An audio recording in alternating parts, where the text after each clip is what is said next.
హాస్పిటల్కి వచ్చి బాధితురాలని అంటే మొన్న జరిగిన సంఘటన మీ అందరికీ తెలిసిందే. పెండేకల్ గ్రామానికి సంబంధించి బాధితురాలని పరామర్శించడం జరిగింది. ఈమె పైన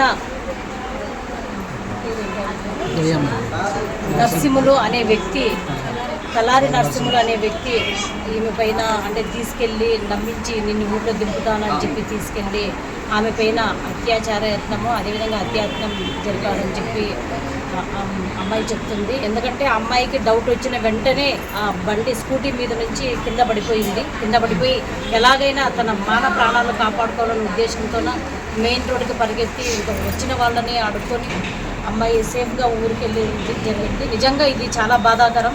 ఎందుకంటే మనం చూస్తుంటాము చాలామంది గ్రామాల్లోన ఆడపిల్లలు అయితేనేమి, పెద్దవాళ్ళు అయితేనేమి, మహిళలు అయితేనేమి అందరూ కూడా పొలం పనులకి వెళ్తుంటారు.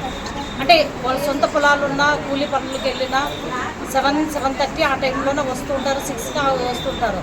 కానీ ఈ సంఘటన జరిగిన తర్వాత చాలామందికి భయం అనేది ఏర్పడుతుంది.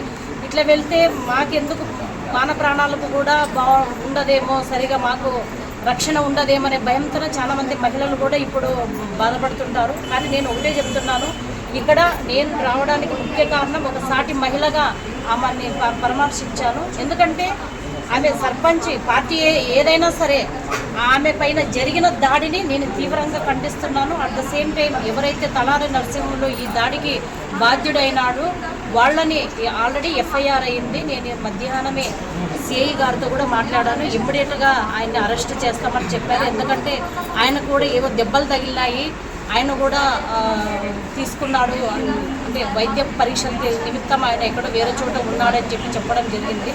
మేము ఒకటే చెప్పాము సిఐ గారికి, ఇది ఉమ్మడి ప్రభుత్వం.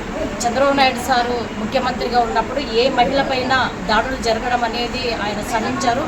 ఎక్స్పెషల్లీ మహిళా హోమ్ మినిస్టర్ ఉన్నారు.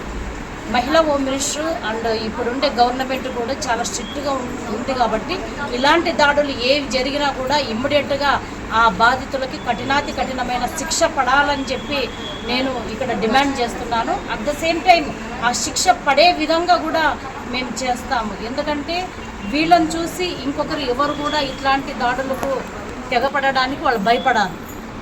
ఇది చిన్న విషయమే కావచ్చు. ఎందుకంటే ఇప్పుడు కుటుంబం మొత్తం ఒక పరువుకు సంబంధించిన విషయం, వాళ్ళ పరువుకు సంబంధించిన విషయం. వాళ్ళు చాలా పరువుతో బతికే వాళ్ళు. రేపొద్దున పలానా వ్యక్తి భార్య, పలానా వ్యక్తి కోడలు, పలానా వ్యక్తి కూతురు ఇట్లా జరిగిందంట అంటే వాళ్ళు కూడా చాలా బాధపడుతుంటారు కదా. కాబట్టి ఎవరైనా కానీ ఖచ్చితంగా కఠినమైన శిక్ష విధిస్తాం. అక్కడ ఏ హోదా కానీ ఏ పార్టీకి కానీ సంబంధించింది కాదు. ఆ వ్యక్తి ఎవరైనా కానీ ఆయన గవర్నమెంట్ ఉద్యోగి అంటున్నారు. మేము కూడా ఖచ్చితంగా ఇది ఎమ్మెల్యే గారి దృష్టికి కూడా మేము తీసుకెళ్తాము. ఎమ్మెల్యే గారి ద్వారా కూడా